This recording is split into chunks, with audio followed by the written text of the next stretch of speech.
श्री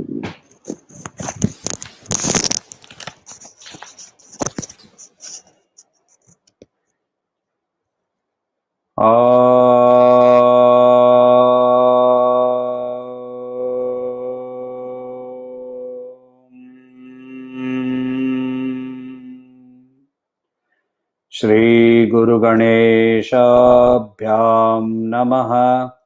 हरिः ओम। गीता स्वाध्याय 147वें सेशन में आपका स्वागत है। अभी हम अध्ययन कर रहे हैं 9वां अध्याय राजविद्या राजगुह्य योग। पहला श्लोक से हम लोग शुरू करेंगे। तो पहला श्लोक शुरू करने के पहले इसकी भूमिका समझना जरूरी है। चैप्टर बदल गया। नॉर्मली हमने देखा है कि चैप्टर जब बदलता है तो अर्जुन का कोई सवाल रहता है। यहाँ अब अर्जुन के मन में कोई डाउट नहीं है, क्योंकि उसको अभी जो सब बताया गया है, अध्यात्म, अधिदैव इत्यादि इत्यादि, ये उसने जब बचपन में कृपाचार्य के पास, द्रोणाचार्य के पास, वहां सिर्फ धनुर्विद्या नहीं और भी विद्या सीखी जाती थी, तो और वेद अध्ययन उनके लिए कंपलसरी था। तो वेद अध्ययन के अंदर में उन्होंने ये सारे वर्ड्स पाए हुए थे, तो इसीलिए अब उनको कोई डाउट्स नहीं है, उनके मन में कोई संशय नहीं है। तो संशय नहीं होने पर अब क्या होता है, शिक्षक की रिस्पॉन्सिबिलिटी हो जाती है कि वो अब इस चीज को, इस विद्या को थोड़ा आगे बढ़ाए। तो श्री कृष्ण अब सोच रहे हैं कि इसके मन में कोई डाउट नहीं है, तो अब मैं और भी कुछ इफेक्टिव, और भी कुछ डीपर उसको कॉन्टेम्पलेशन के लिए आगे बढ़ाता हूं। ये एक अच्छे गुरु का लक्षण है। सो अच्छा गुरु होने के कारण, कृष्णम वंदे जगत गुरु बोलते हैं हम लोग, तो जो जो जो अच्छा गुरु है, अच्छा शिक्षक है, तो वो क्या कर रहा है कि शिक्षा को ट्यूनिंग कर रहा है according to the student. Normally मैंने देखा है, पब्लिक स्पीकिंग के एरिया में मुझे काम करना पड़ता है, तो वहां मैंने देखा है कि काफी पब्लिक स्पीकर मेरे पास आते हैं, कभी कभी बोलते हैं कि ये ऑडियंस खराब था, वो ऑडियंस खराब था, एटसेट्रा एटसेट्रा। ऐसी जो स्टेटमेंट करते हैं, यहाँ श्री कृष्ण की जो, यहाँ उनकी जो रोल है, उनकी बिहेवियर है, इससे हम लोगों को ये बहुत अच्छी सीख मिलती है। ऑडियंस की रिस्पॉन्सिबिलिटी नहीं है कि वो स्पीकर की प्रति अट्रैक्टेड हो।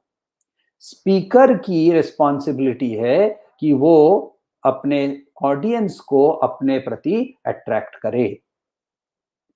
तो शिक्षा, यदि हमें डीपर शिक्षा और भी जो गूढ़ शिक्षा है, ये यदि प्राप्त करनी होती है, तो हमें हमारे टीचर के प्रति भी अट्रैक्शन होना जरूरी है। आप अपने बारे में ही सोच लीजिए, स्कूल में जिस टीचर के प्रति हमारी भावना एक प्रेम की भावना थी या रिस्पेक्ट की भावना थी, तो वैसे टीचर के सब्जेक्ट के प्रति हमारा इंटरेस्ट भी ज्यादा होता था। तो यहाँ श्री कृष्ण ये भी कोशिश करने वाले हैं कि अर्जुन उनके प्रति अट्रैक्टेड रहे।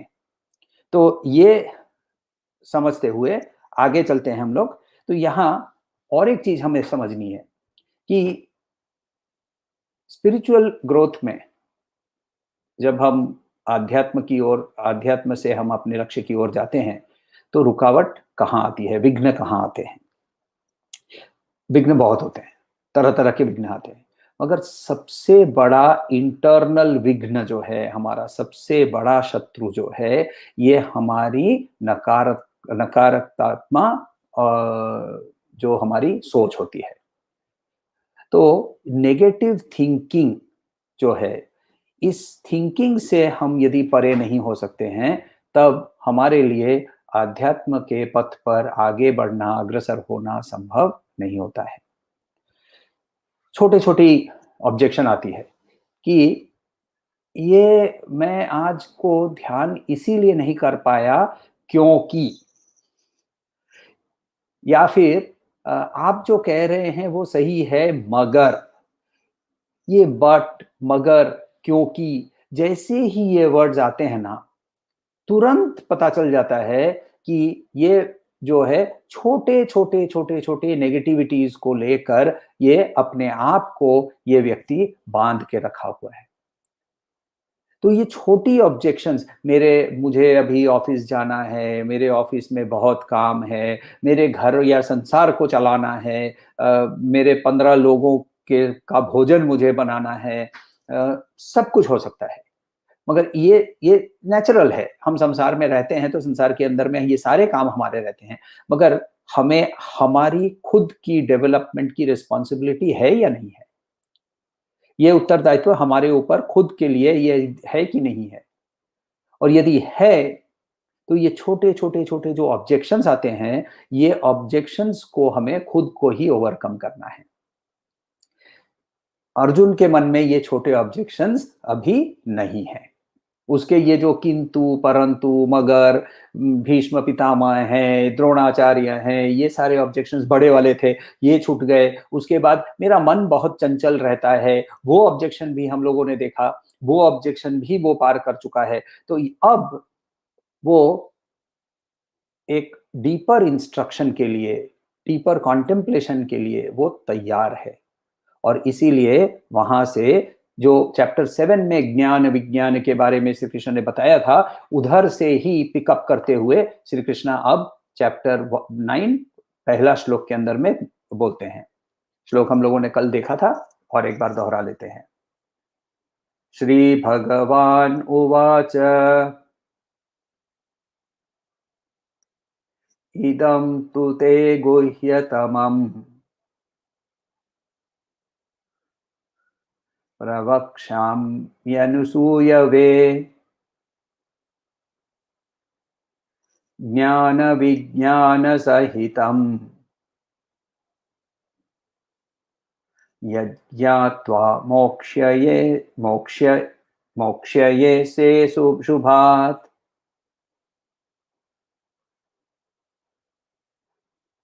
श्रीभगवान् उवाच इदं तु ते गुह्यतमं प्रवक्ष्याम्यनुसूयवे ज्ञानं विज्ञानसहितं यज्ञात्वा मोक्ष्यसे शुभात्।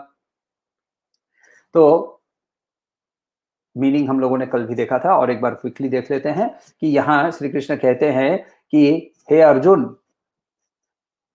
तुम्हें तुम्हारे अंदर में असूय भाव नहीं है, और इसीलिए ये जो गुह्यतम जो विद्या है, ज्ञान विज्ञान सहित, यानी नॉलेज विथ विजडम, ये दोनों मैं तुम्हें अब देने वाला हूं और तुम्हें बताने वाला हूं, और इससे तुम्हें अशुभ की मुक्ति मिल जाएगी। असूय, अनसूया का नाम हम लोगों ने पहले भी देखा है शायद। तो अत्रि मुनि की पत्नी अनसूया, बहुत सुंदर नाम है अनसूया, जिसके अंदर में कोई नेगेटिविटी नहीं होती है। ये नेगेटिविटी नहीं होने का मतलब जो पॉजिटिविटी होती है, जो मोटिवेशनल ट्रेनर बोलते हैं बी पॉजिटिव, मेरा एक मित्र बोलता है ये बी पॉजिटिव होता है, करेंगे मरेंगे वंदे मातरम, ये पॉजिटिविटी की बात नहीं हो रही है यहाँ। पॉजिटिविटी यहाँ ये है ऑफ एक्सेप्टेंस, कि दुनिया के अंदर में बहुत तरह की चीज होती है, बहुत तरह की चीजें होंगी, सब कुछ को मैं एक्सेप्ट कर लेता हूं, एक्सेप्ट करके फिर मैं बदलने की कोशिश करता हूं या फिर उन पर काम करता हूं। मगर पहली चीज है कि उनके तरफ मेरी कोई नकारक कोई सोच नहीं होती है। अनसुईया के सामने त्रिदेव खड़े हो गए ऋषि के रूप में और कहा कि हमें भोजन दो। तो भोजन के लिए जब वो बैठे तो उन्होंने कहा कि स्तन का दूध पिलाओ।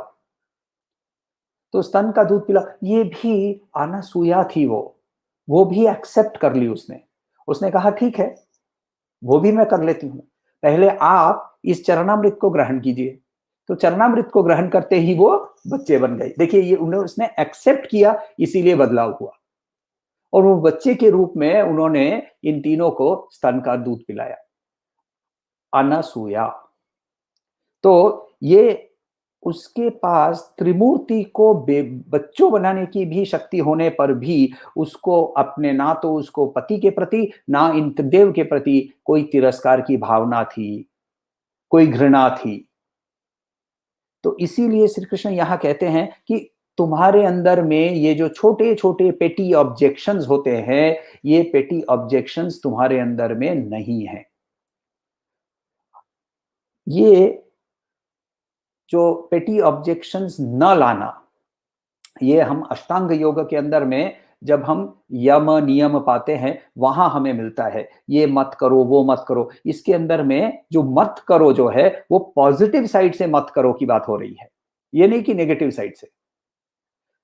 अच्छा, अब दूसरा और एक सवाल देखते हैं कि अचानक से मान लीजिए कि 147 सेशन हो गए, आप तो मेरे साथ इतने सेशन से साथ में जुड़े हुए हैं, करीबन हम लोग 80-90 घंटों की यात्रा हो चुकी है। तो इस 80-90 घंटों की यात्रा के बाद अब मैं कॉलर ऊंचा करके आपको मैं मेरे बारे में बताने वाला हूँ, और मैं ये बोलने वाला हूँ कि मैं तो सबसे ज्ञानी व्यक्ति हूँ, और मैं एक्चुअली बहुत धनवान भी हूँ, और मेरी आपसे एक्सपीरियंस भी ज़्यादा है।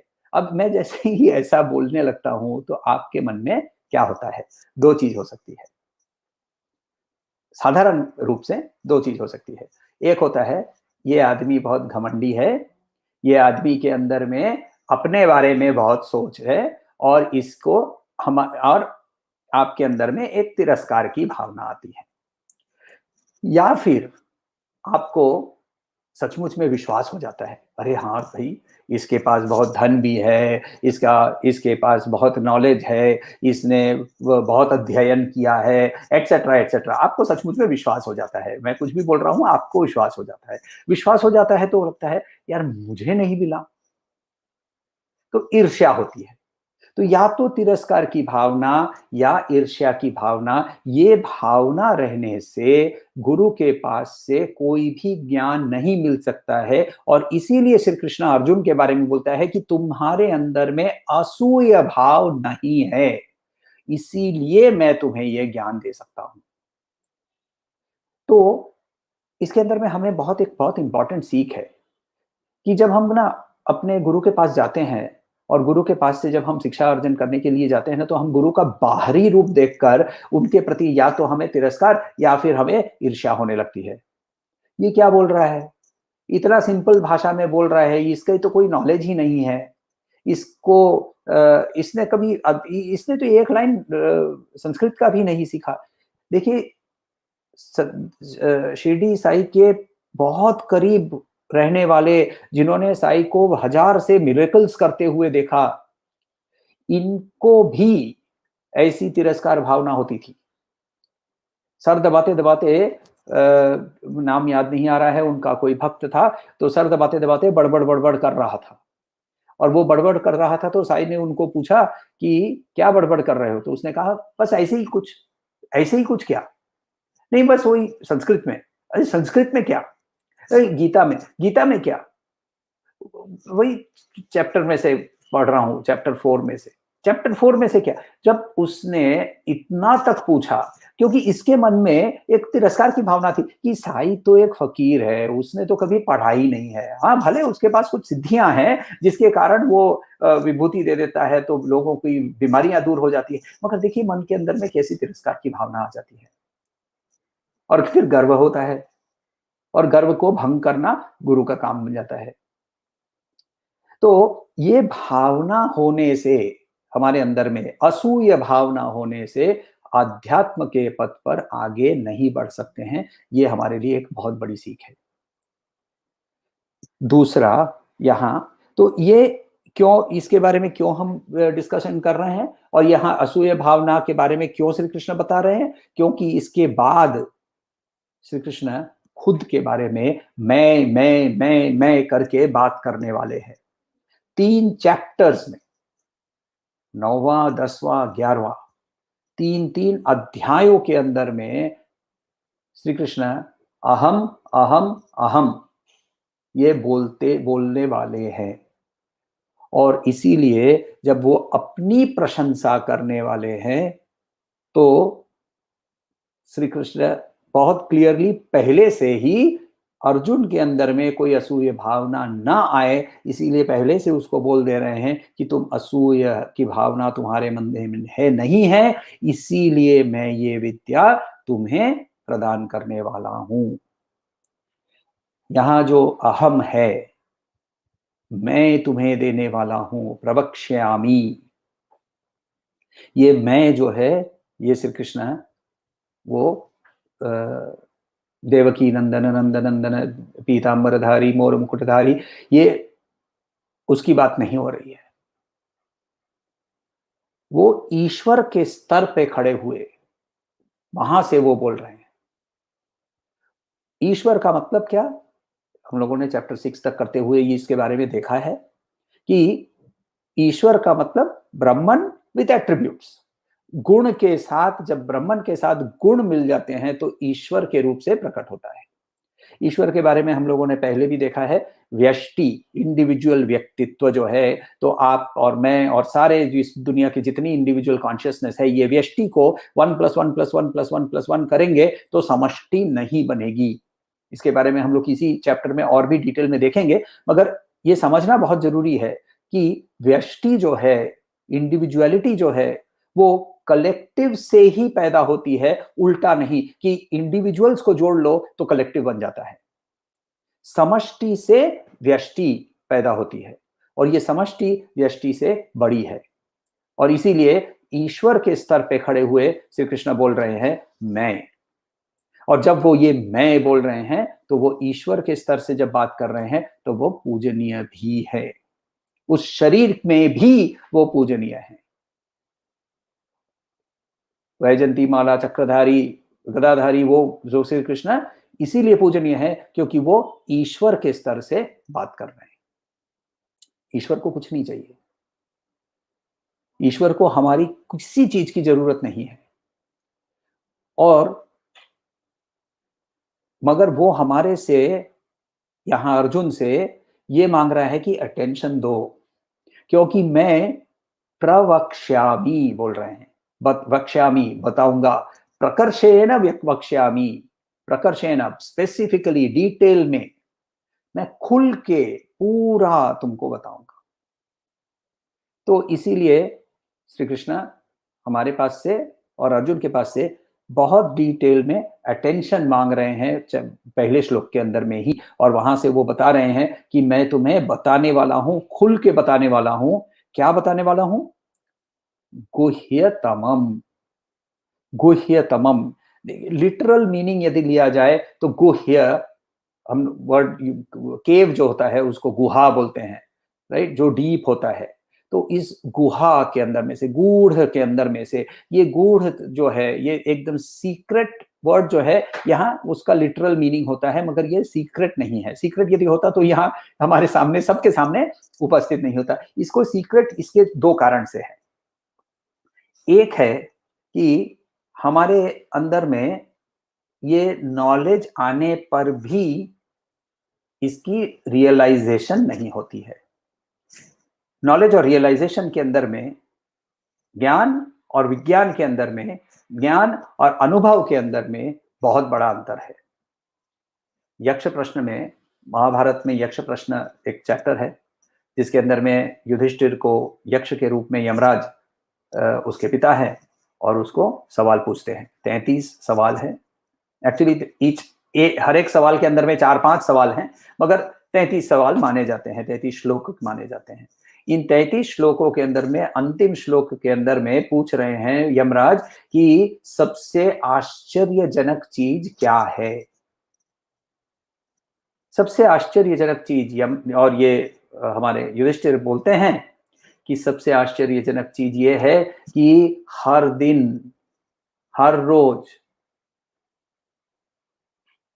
लोगों को यमराज के द्वार पे जाते हुए देखता है और फिर भी व्यक्ति समझता है मैं अमर हूं, ये मेरी गति नहीं होने वाली। क्यों? क्योंकि देखिए हमारे सबके पास मृत्यु होगी ये नॉलेज है, मगर इसकी अनुभव, ये होगी इसके अनुभव हमारे पास नहीं है। मृत्यु के अनुभव तो होना संभव ही नहीं है, मगर मृत्यु होगी इस चीज की अनुभव हमारे पास, इस नॉलेज की अनुभव हमारे पास नहीं है। तो ये नॉलेज और नहीं होने के कारण हम अपने आप को, अपने इस शरीर को जिसके साथ हम आइडेंटिफाइड हैं, उसको हम अमर समझ के काम करते हैं। कुछ नहीं होगा, कहते हैं ना, कुछ नहीं होगा। तो इसीलिए ये गूढ़ है, गूढ़ है, ये गुह्य है।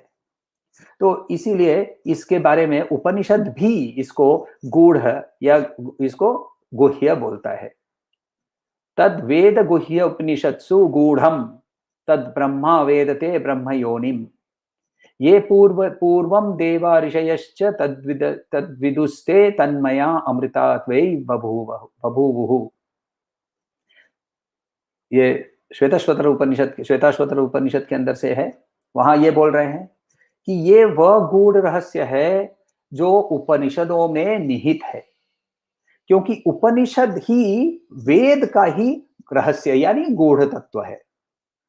और वो ये वही है जिस ब्रह्म योनि, जिसको जानने पर शाश्वत तत्व गर्भ के रूप में जानते हैं, तो इन्हें पहले देवगण ने और ऋषि ने इसको जाना और इसके साथ वो तन्मय हो गए, और हो तन्मय होने पर वो अमर हो गए।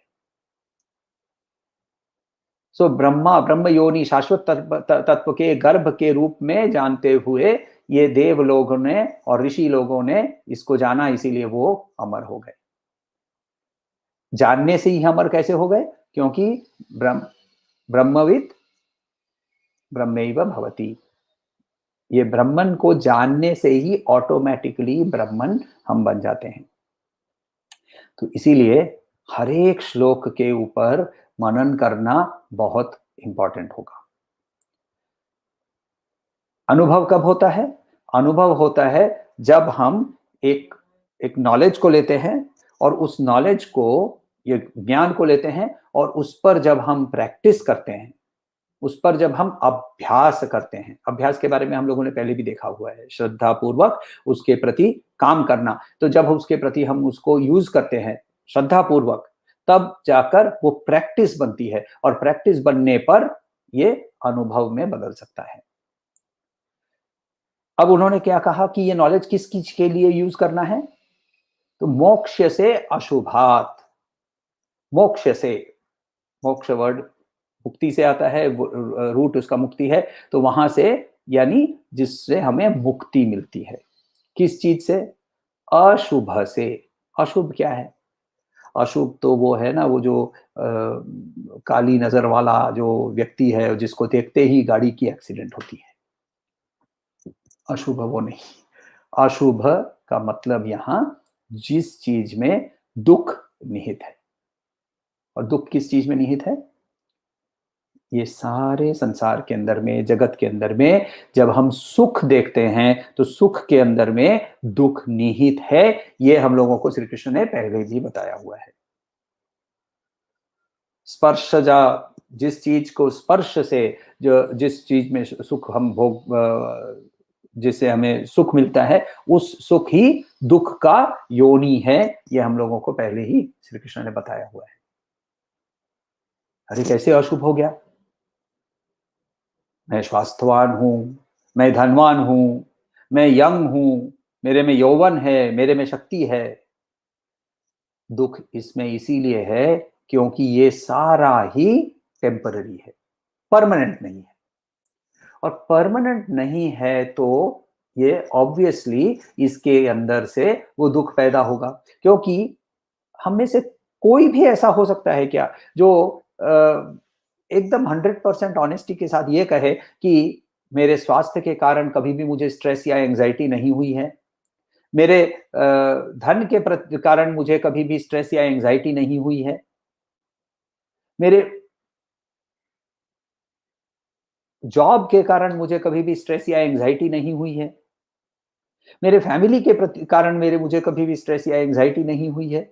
ऐसा कोई भी हमारे में ऐसा नहीं है जो ये कह सकता है। तो ये स्ट्रेस एंजाइटी जो है, ये क्या है? अशुभ। तो इस अशुभ से हमें मुक्ति देने के लिए, इस अशुभ से मुक्ति पाने के लिए श्री कृष्ण हमें पथ दिखाने वाले हैं। और इसीलिए इस चैप्टर में वो बहुत क्लियरली, श्री कृष्ण बहुत क्लियरली बोलते हैं कि मैं तुम्हें बताऊंगा, प्रवक्ष्यामि, और उससे तुम्हें क्या होगा? मोक्ष से अशुभात, तुमको अशुभ से मुक्ति मिलेगी। कैसे मिलेगी? ज्ञान विज्ञान सहितम, क्योंकि मैं तुम्हें नॉलेज दूंगा और उस नॉलेज को अनुभव में बदलने के लिए तरीके भी बताऊंगा। उस नॉलेज को जो तरीका बताऊंगा उसको तुम यदि अपनाओगे तो तुम्हें मैं ये प्रॉमिस करता हूं कि तुम्हें मोक्ष मिल सकता है। और ये नॉलेज जो है ये गुह्य है। इसका मतलब ये नहीं कि दूसरों को मत बताओ, इसका ये है कि इसको जब तक तुम अनुभव नहीं करोगे तब तक ये तुम्हारे लिए हर समय ही रहस्यमय, हर समय ही गुह्य, हर समय ही गूढ़ रहेगा। जगत जो है वो दुखमय नहीं है। अभी मैंने कहा कि जगत के अंदर में दुख है, जगत दुखमय नहीं है, नहीं, कंफ्यूज नहीं करने की कोशिश कर रहा हूं। जगत इटसेल्फ जो है, जगत तो ब्रह्मन का ही मैनिफेस्टेशन है। ब्रह्मन से ही प्रकृति है और प्रकृति से ही जगत उत्पन्न होता है। और ब्रह्मन का एसेंशियल नेचर क्या है? आनंद है। तो फिर जगत के अंदर में भी आनंद निहित है, आनंद निहित है। मगर हमारी खुद की एटीट्यूड इस जगत के साथ अटैचमेंट की हो जाती है। मैं, मेरा, अहम, मम, ये अहम और मम के जब हम परे होते हैं तभी जगत के अंदर में भी जो आनंद है वो हम अनुभव कर सकते हैं। सुख का उल्टा वर्ड है दुख, आनंद का कोई उल्टा वर्ड है नहीं, इसका कोई विपरीत शब्द नहीं है। और ये आनंद जगत के अंदर में भी निहित है। जगत तो स्वयं मां प्रकृति है, आनंदमयी मां है, तो उसमें तो आनंद कंप्लीटली निहित है। मगर हमारी जो एटीट्यूड होती है, हमारी जो इसके साथ एक अटैचमेंट हो जाती है, इस अटैचमेंट के कारण हमें इसमें से स्पर्श, कांटेक्ट आ जाता है। और वो कांटेक्ट होते ही मैं उसको मैं या मेरा समझने लगता हूं। और जैसे ही इसको मैं या मेरा समझने लगता हूं, इसमें से दुख पैदा होने के लिए तैयारी हो जाती है। और इसीलिए श्री कृष्ण कह रहे हैं कि मैं तुम्हें अभी अशुभ से मोक्ष कैसे पाना है वो मैं तुम्हें बताने वाला हूं। कोई प्रश्न हो तो पूछिएगा।